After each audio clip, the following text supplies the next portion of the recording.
today's tutorial, I'm going to show you how to hopefully resolve iTunes error message or error code 3194 on your Windows device where iTunes is unable to communicate with Apple's update servers.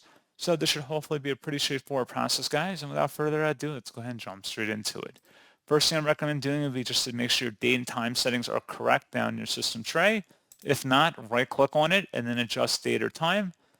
And then you can go ahead and sync up the time by selecting sync now, or you can manually set the date and time here and then set it to the correct date and time, and then hopefully that would resolve the problem.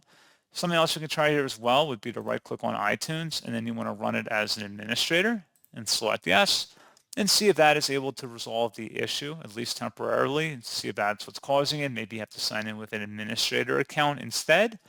And then something else we could look into here as well, opening up the search menu, search for services, best result, check them back with services, open that up, select the Apple mobile device service, and then select restart the service in the left panel.